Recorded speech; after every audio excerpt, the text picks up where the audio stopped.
Ողջույն, այսօր մի շատ հետաքրքիր պատմություն ես լսելու, լավ տեղավորվիր և ուշադիր լսիր։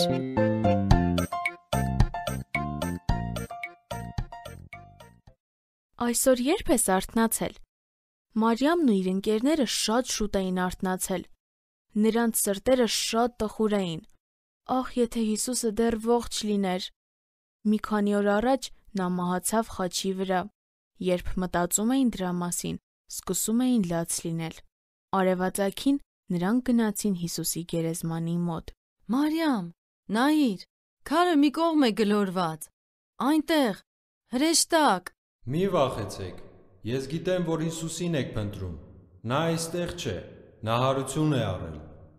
Հույսն արթնացավ նրանց մեջ։ Իհարկե, Հիսուսը նախապես նրանց ասել էր, որ պետք է մահանա և հետո երրորդ օրը հարություն առնի։ Ինչպես կարող էին մոռանալ դա։ Եկեք և տեսեք այն վայրը, որտեղ դրել էին նրան։ Կանայք նայեցին գերեզմանի ներսը,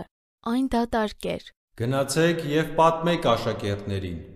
Մեծ ուրախությամբ և զարմանքով լի սրտերով նրանք հեռացան գերեզմանից։ Հիսուսը ողջ է։ Մի քանի օրերի ընթացքում նրանք հանդիպեցին նրան, տեսան նրան, դիպան նրան, խոսեցին նրա հետ։ Մի վախեցեք, գնացեք և պատմեք ուրիշներին։ Եվ նրանք հենց այդպես էլ արեցին։ Հիսուսը ողջ է, նա հարություն է առել։ Գերեզմանը դատարկ է։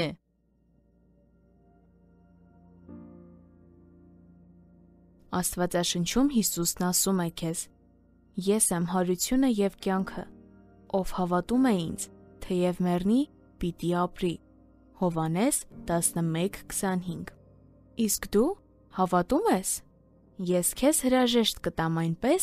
ինչպես քրիստոնյաներն են Զադիկի օրը միմյանց դիմում։ Քրիստոս հարյավ իմեռելոց, օրհնյալ է հարությունը Քրիստոսի։ Մեզ հետ կարող ես կապվել hypocric@gmail.com հասցեով։